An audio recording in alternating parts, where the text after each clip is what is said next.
So now that we've all introduced ourselves to each other, we're going to talk about how Alex is doing in his specific classes with assessments and things like that. So first we're going to hear from Mr. Mays, his English teacher, about his progress in your class. I would just like to say that Alex is a very nice young man, and I never have any problems with disruptions or anything like that in class. I would like to see him participate in group activities a little bit more. Sometimes he tends to stay away or shy away from that, and it would really help him out if he could participate more. In the last essay, I actually have not received his yet, and so I'm waiting for him to turn it in. So if you could maybe check it out, see if maybe he's got it. Okay. Is there anything that Mr. Mays can do to support you more in English class? Like, part of your accommodation is not extended time on writing assignments, so would you like us to talk about getting extended time on long writing assignments? Yeah, I'd like some time to write. Okay. Sure. Not a problem. Okay. All right, and then now we're going to hear from your math teacher about how you're doing in class. So I'd have to agree with Mr. Mays. When we do group projects in class, I don't see you very active. We just had a group poster project and you didn't really do much. You kind of wrote some titles down, but your group was doing most of the work. But when it comes to assessment, I just got your last test back and you actually got a B. You did really good. You're improving in individually taking your test. But when we start doing group projects and group quizzes, I want to see a little bit more from you. Do you have any close friends in your math class? Yeah, I never get partnered with Josh. I want to get partnered with him. Okay, with Josh. All right, yeah. So perhaps we can maybe pair him with Josh more often. Yeah, that sounds good. Okay, excellent. And then now let's hear from your resource teacher, which is where you take your exams most of the time. What's the atmosphere like for testing? Is he on task? Is he sparing his space at all?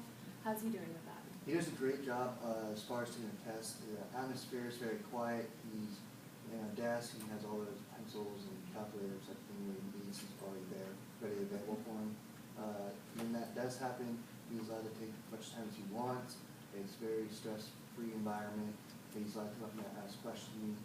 Time's not a factor. I can stay in late if he needs it to be. But as far as anything to do to help him as far as with his test. Does he seem to be self-directed in terms of asking you questions? Yeah, he comes up to me about once or twice during a test for like as far as key content terms. Okay. And I help him a little bit without giving the answer too much. But he is focused and he is getting through his test, and he's finishing mostly before the period's over. Okay, excellent. And Mr. Romanelli, do you have a computer in your research lab? You do, right? I do. Excellent. So whenever Alex gets assignments from his English class, could you perhaps help him out and give him time on the computer? Yeah, that would be more than happy to. Just talk to you guys need anything, I can help.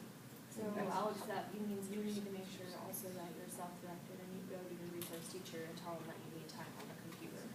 Okay? All right, excellent.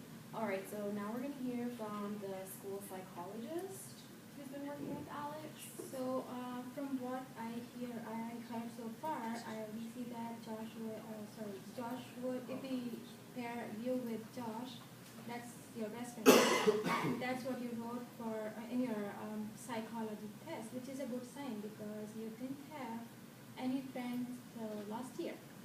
So that's nice, and if we pair you with Josh in math class, that will help you.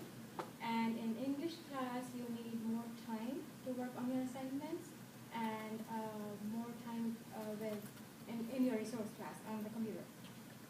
Okay. So before I go further with the psychology test, I would ask Mom if she has any concerns so far or any questions. Well, what is the next step from here with him if he's being antisocial and stuff? Well, what are you wishing to see from Oh, this? Antisocial is a strong word. We are not saying that he's antisocial.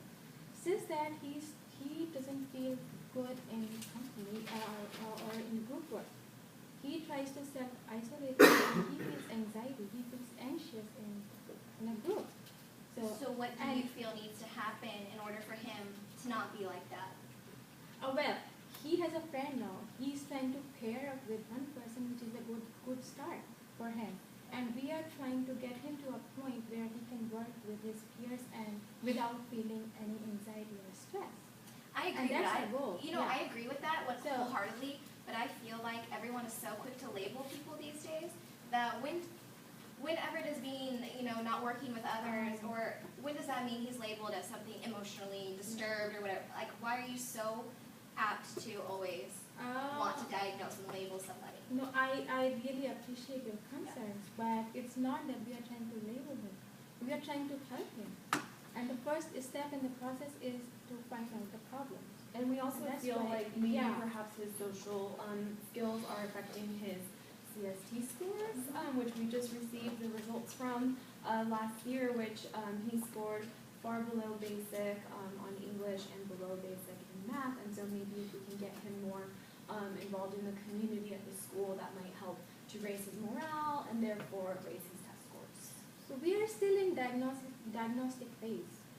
It's just that we are suggesting some more tests, and we'll be happy to get some input from you too to be able to diagnose the problem. I mean, I guess as a parent, I have to play catch up because I don't really know why just being not working with others in in his classroom, how he tends not to participate. I don't understand how that means that he has another issue. Why not as teachers maybe group him with people that are more successful, create lessons that actually make him be successful. Maybe it's you guys. Maybe you're not setting him up. I mean, why do I have to?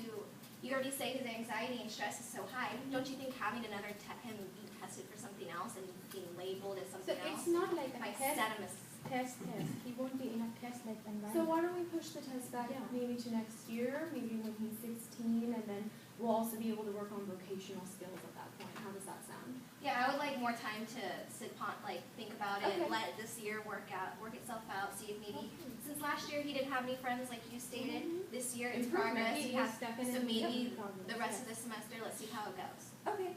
So then, based on all this information, Alex still qualifies under SLD, specific learning disability, based on his tests, and then we will find out next year if there's an emotional component that's adding into his SLD, but right now we're just gonna leave where it is.